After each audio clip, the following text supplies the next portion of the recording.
Hi, welcome to Coffee with the Dean during this 5th week of Lent. I'm Heather Vacek, the Vice President for Academic Affairs and Dean of Faculty here at Pittsburgh Theological Seminary. And I am here today with the Reverend Dr. Angela Hancock, who's Associate Professor of Homiletics and Worship. Angela, welcome to Coffee with the Dean. Thank you. So our graduates eventually will be, many of them in pulpits preaching, will be leading congregations and in other contexts.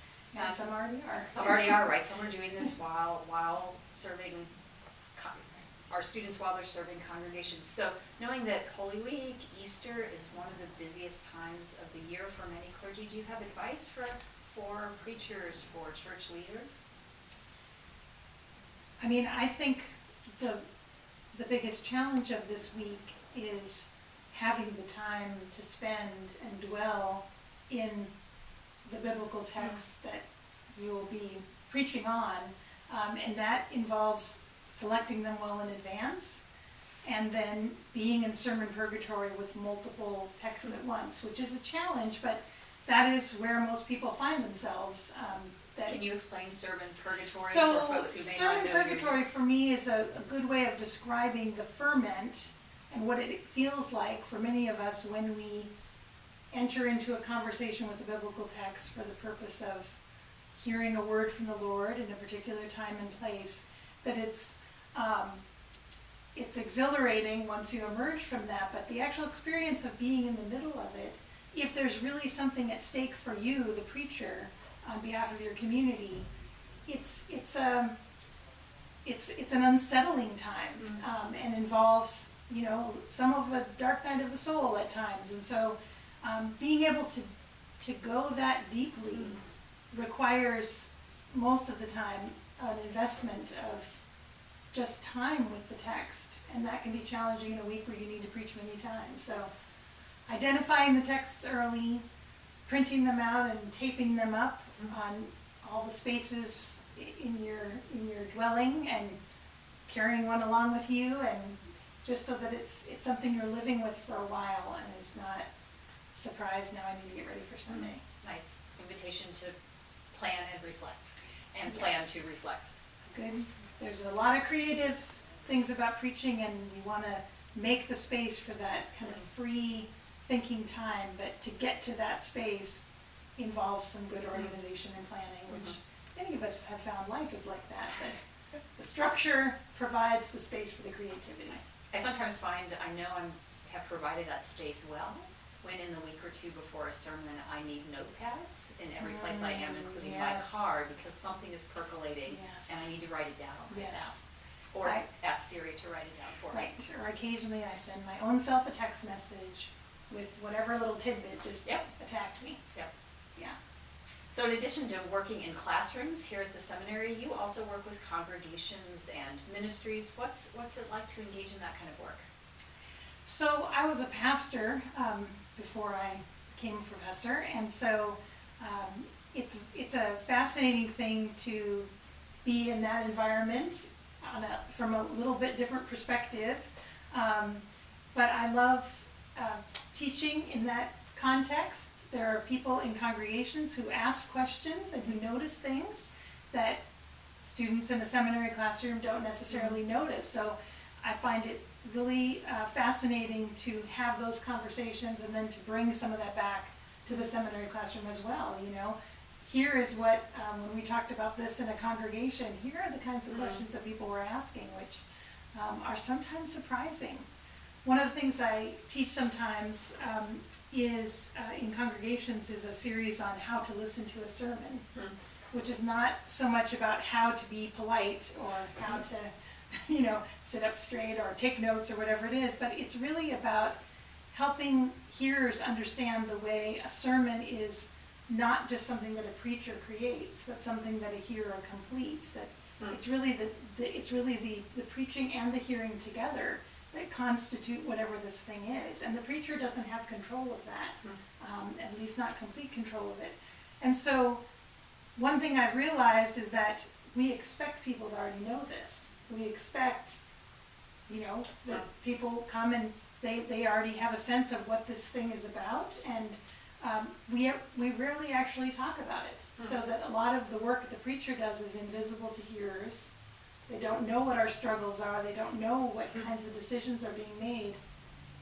And they don't know sometimes the range of ways that people respond and engage with sermons. And so, I show some clips of preachers and congregations in very different settings, and we see very different, a range of all kinds of responses, from hearers who are intently leaning forward, to hearers who look like they're asleep, to hearers who are engaging in call and response, to hearers who are standing up and at various points in the sermon and really helping the preacher to move forward. And so, a lot of that range of responses can be kind of invisible. And so thinking through what are the implications for these different kinds of responses for how preaching is understood in this place. So helping people just to be reflective about how they are engaging in this practice and that they're a part of it. Yeah. I love that topic, thinking about that conversation in a congregation. Yeah. Final question about Lent and thinking about preaching during Lent. One of the passages that is assigned this week is the story of the raising of Lazarus from John 11. How would you preach that during Lent? So, if I were to drop in the middle of sermon purgatory with this text, there'd be a few places that I would sink in and I would just buffer for a while. One of them would be, there's a place, and I might need to get the words right, I might need to read it. Jesus is somewhere else when he gets the news that Lazarus is sick. And it says here in verse 5, accordingly, though Jesus loved Martha and her sister and Lazarus, he stayed 2 days longer in the place where he was. And I'm struck by that phrase, though Jesus loved them, he stayed where he was. And I think one place a sermon might go is to just reflect on the relationship between what's happening there in that one story and really what our situation is. What would it mean for us when we think about the distance between God's promises and all the suffering and terrible things in the world, to hear those words, though God loves us, he delays, God delays. That'd be a place where I would want to ferment for a while. There's something about this gospel, including that, though Jesus loved them, he stayed where he was, he delayed. So that's one spot. I think another place that could be really rich is noticing the way the women in this story, they confront Jesus about the distance between what they know he's capable of doing and what he's actually done. They complain, they ask questions, they lament in relation to Jesus, and his response to them is to lament also. It's to weep. One of the rare moments, right, where we get a clear emotion from Jesus like that. So I think that space is thinking about the way in which we're invited in our relationship to God to be honest about that distance between God's promises and what's happening. And here we have an invitation in this story to do that. And I think the third place that I might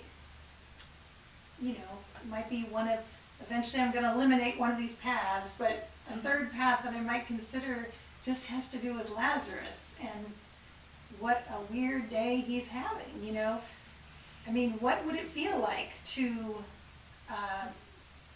stumble your way out of this tomb and be unwrapped and, go into the house and, what is your life like after that? Are you forever like the guy who died and was raised, right?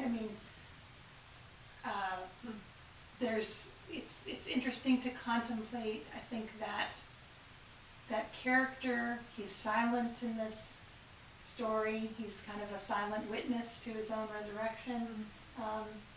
So I'd probably spend some time thinking on those three paths, and one of them would emerge, I suspect. Lovely. Well, Dr. Hancock, thank you for time during this week of Lent, for the invitation to think and pause and sit with what might be uncomfortable in obedience, and then to be open to the kind of delight that comes from the good news of God's love for us. It's been great to be with you. You too. Join us next week for week 6 of Coffee with the Dean.